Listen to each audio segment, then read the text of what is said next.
Esta es la tercera parte de los trabajos o de las presentaciones, de las reflexiones que presento en relación con la indemnidad parlamentaria y la aplicación de los principios del debido proceso y en este caso del caso concreto de la imparcialidad o de la neutralidad en los procesos estatutarios. En esta sexta parte, el propósito es eh, presentar en principio cuáles son los extremos que están relacionados con la neutralidad y con la imparcialidad con la que se administran los procesos estatutarios en general y el proceso de levantamiento de la inmunidad parlamentaria, de proceso o de arresto de manera singular. Hemos visto previamente cuáles son todos los procesos estatutarios, eh, cuáles son las bases que justifican la existencia de la indemnidad y de las prerrogativas en materia parlamentaria, cuáles son las fallas de origen y de carácter estructural que impiden esperar que nuestro sistema representativo sea un sistema en el que la representación es exigible de manera total o absoluta y por lo tanto las limitaciones que tiene el carácter convencional de nuestro régimen de democracia representativa. Hemos visto también por dónde se presentan los enemigos de la democracia representativa y en particular los enemigos de la indemnidad parlamentaria, cuando se desconoce el carácter complejo de estas bases y las fallas estructurales del sistema representativo. Y previamente hemos dedicado un espacio igualmente a la presentación de las reglas del debido proceso, cuáles son los aspectos que son de dudosa asimilabilidad dentro de nuestro régimen representativo, así como los diferentes lineamientos que cabe plantear para optimizar y para maximizar la aplicación del principio del debido proceso en los procesos estatutarios. En esta sexta parte vamos a referirnos y a dejar presentado por lo menos el problema de la neutralidad y de la imparcialidad, en particular dentro de los procesos estatutarios, en el proceso de levantamiento de las inmunidades de proceso y de arresto. La Comisión de Levantamiento de la Inmunidad Parlamentaria tiene la misión de cerciorarse que la pretensión judicial no tiene sesgo o atisbo de motivación política o discriminatoria, sea una discriminación de carácter político, racial o religioso. Si la comisión encontrara algún indicio de que el proceso de levantamiento de la inmunidad obedece a una motivación política o discriminatoria, la comisión presentará las condiciones, la evidencia que permite justificar su posición y propondrá que se desestime el pedido de levantamiento de la inmunidad. Esto ocurre a propósito de la identificación de condiciones que permitan afirmar que el pedido, que la pretensión de levantamiento de la inmunidad parlamentaria obedece a una motivación política, es decir, que hayan enemigos de un representante que pretendan, que aspiren, que quieran sacarlo de juego para distorsionar de esa manera los resultados que se generan del proceso electoral en el cual la voluntad popular definió que ese congresista cuyos enemigos aspiran o pretenden sacarlo del juego son los que están impidiendo que la voluntad del pueblo se cumpla de acuerdo a sus términos. ¿Es relevante y posible vincular el derecho y la moralidad en las decisiones que deben tomar los miembros de una asamblea, dividida desde su origen, sin posibilidad de asegurar neutralidad? La pregunta está dirigida a un doble aspecto, el aspecto moral y el aspecto ético. El aspecto moral está relacionado con la manera como los congresistas definen o estructuran su voto. Cuando prevalece el espíritu de cuerpo, independientemente del juicio que se forman, del razonamiento que realizan sobre la idoneidad moral con la que ha procedido un congresista a quien se le solicita el levantamiento de la inmunidad de proceso de arresto, cuando esta evaluación no se realiza, obviamente, se opta por el camino fácil de denegar el levantamiento de la inmunidad, o al contrario, si se trata de un enemigo político con el que hay una relación adversarial, el propósito, si no está sustentado en criterios morales, pretenderá excluirlo del fuero parlamentario de manera que se impida que esa persona continúe representando al pueblo según el propio pueblo quiso ser representado. Pero además del carácter moral,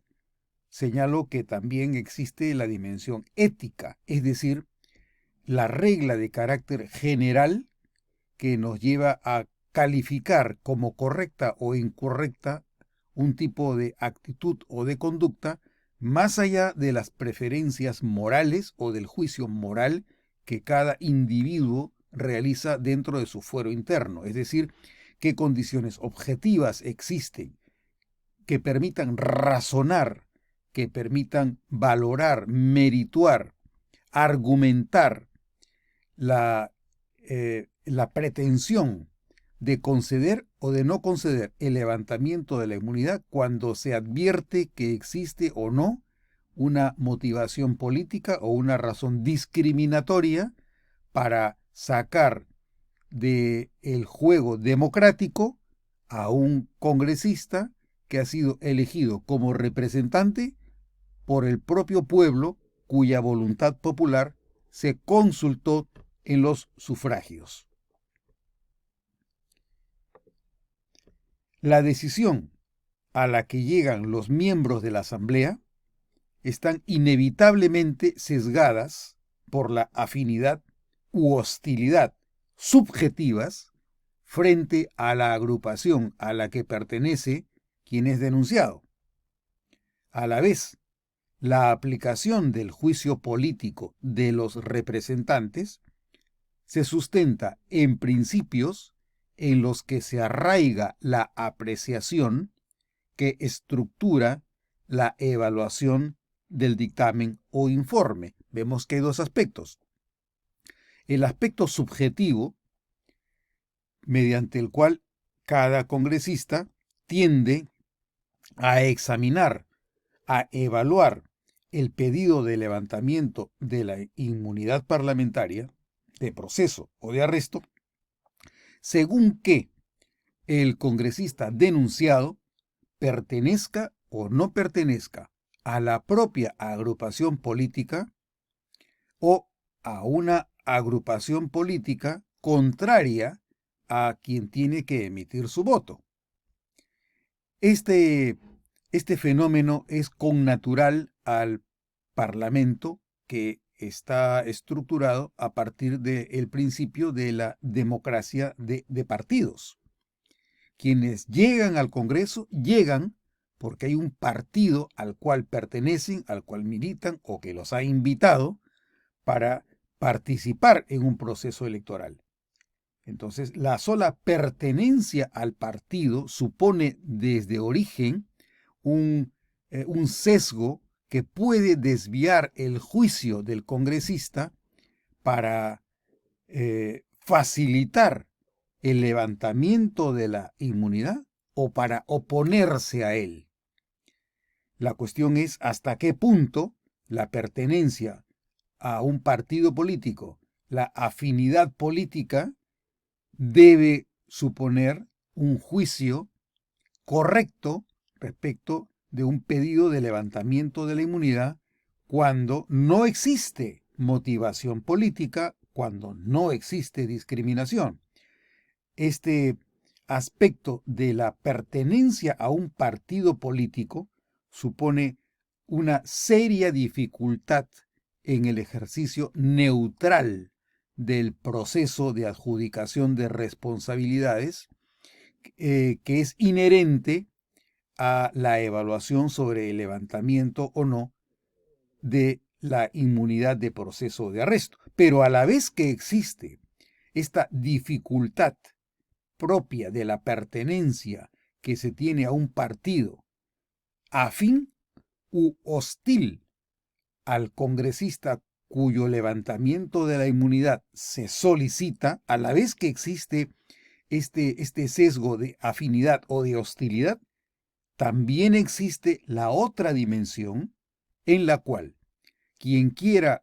que tome posición respecto del pedido de levantamiento de la inmunidad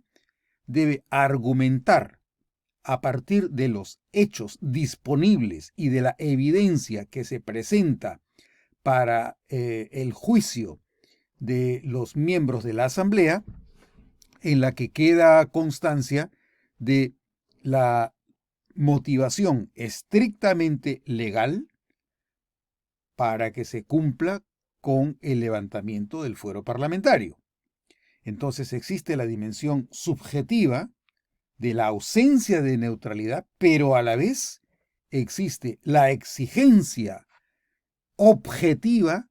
de argumentar el levantamiento o su denegatoria con evidencia y con hechos que justifiquen de manera racional por qué se concede o por qué no se concede el levantamiento de la inmunidad parlamentaria. La legitimidad de la decisión se basa en la imparcialidad con la que se construye la argumentación de la evaluación que se eleva al Pleno. La argumentación debe ser consistente, debe integrarse y debe razonarse en armonía con los principios éticos generales de nuestro Código Constitucional para que la decisión no genere onerosidad axiológica en nuestra vida política y en la predictibilidad de nuestro orden y régimen democrático. Esto quiere decir que, no obstante las deficiencias de neutralidad subjetiva que puedan existir en el seno parcializado de una asamblea representativa, la exigencia de sustentación, argumentación, fundamentación y motivación objetiva y racional que debe ofrecer la Comisión de Levantamiento de la Inmunidad permite encontrar suficientes elementos que permiten facilitar la constatación de que ha habido imparcialidad en la elaboración de la propuesta de levantamiento o no del fuero parlamentario o de la inmunidad de proceso o de arresto. Entonces, caemos en cuenta que de la capacidad argumentativa de los representantes dependerá que su decisión de levantar o no la inmunidad parlamentaria de proceso o de arresto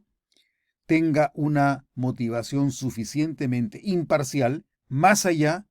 de las preferencias subjetivas que desde el punto de vista partidario debieran o pudieran tener los miembros de la Comisión de Levantamiento de la Inmunidad para empezar, pero además los propios miembros del Pleno, cuando debaten el levantamiento de la inmunidad en la sala de sesiones, para luego tomar su decisión respecto a si se acepta o no la denuncia que llega de la Corte Suprema. Con estas expresiones, doy por concluida la presentación de la cuestión sobre la neutralidad y la imparcialidad en los procesos estatutarios.